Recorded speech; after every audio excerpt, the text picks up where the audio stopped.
What had at first appeared to be a full garrison of troopers was really only 40 to 50, all with their rifles raised in my direction.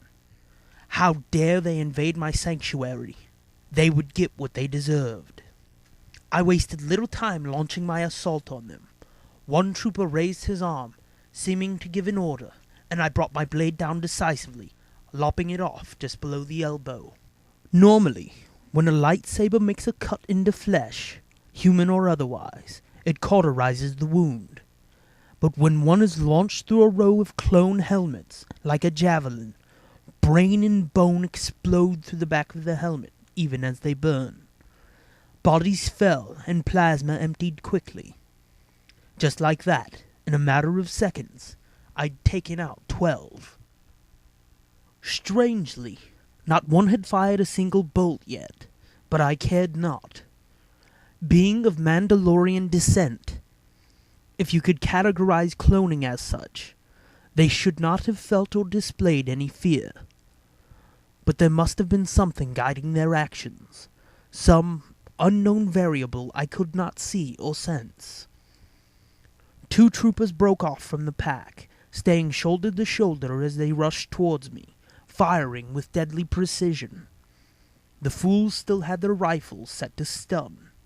I ran forward, dropped to my knees and slid under the circular bolts. I swung my blade and chopped their legs off, right through the thighs.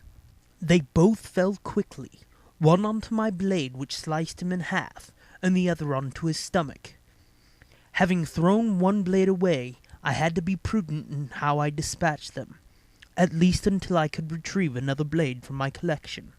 I reached out with the force and picked him up, turning him upside down and using him as a shield, in case they started firing as I headed toward my cabinet of stolen hilts. Suddenly, the lights went out and the entire hall was plunged into complete darkness. Had I somehow caused this, or did they? It didn't matter. It would be to my advantage.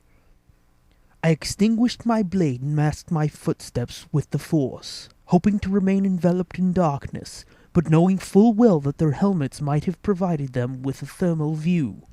As I sped towards my collection, taunting my enemies, I picked up the Jedi's dead body and flung it at the remaining clones filing into the room. Clearly, these clones were in service to the Order, so seeing a fallen commander would surely shake them. I opened the doors to the cabinet before I reached it, selected a hilt with a sharp point, and turned. Just then, a flood of light poured in through the shattered transparasteel. It sounded like some sort of transport was waiting, and the helmets of the troops lit up. This situation got more and more interesting the longer it went. I threw their brother to them, ignited both of my blades, and broke into a run. I was done playing. I increased my speed to the point where I would have looked like nothing but a blur to them, and launched myself forward, spinning, blades held tightly in my hands.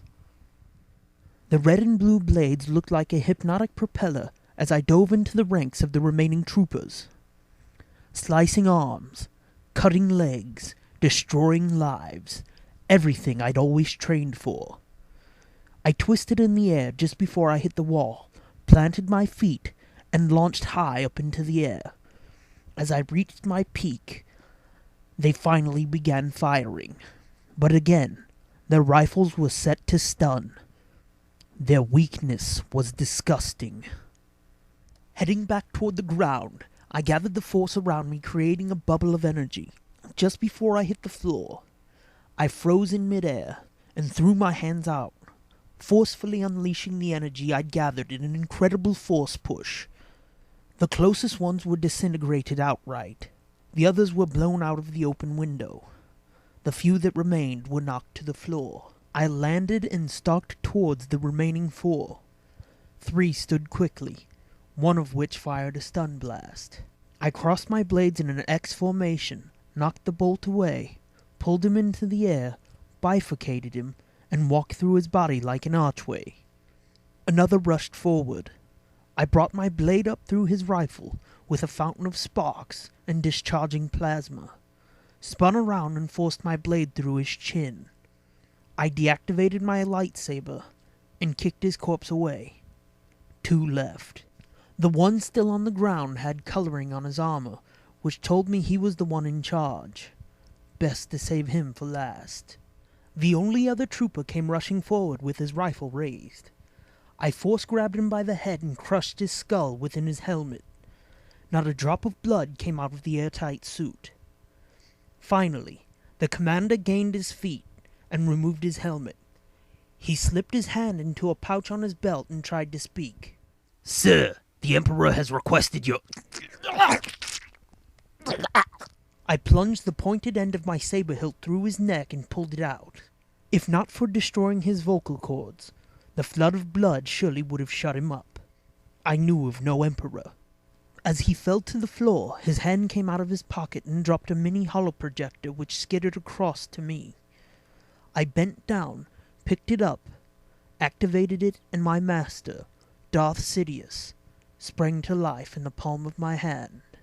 "Lord Doom, you must travel to the planet Mustafar. I demand your presence."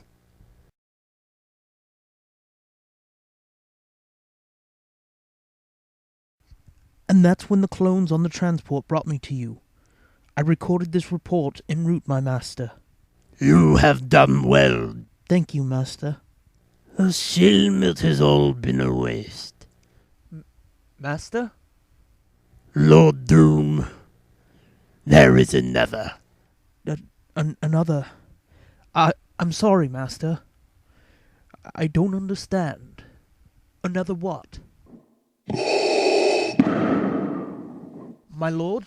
Your apprenticeship has reached its end.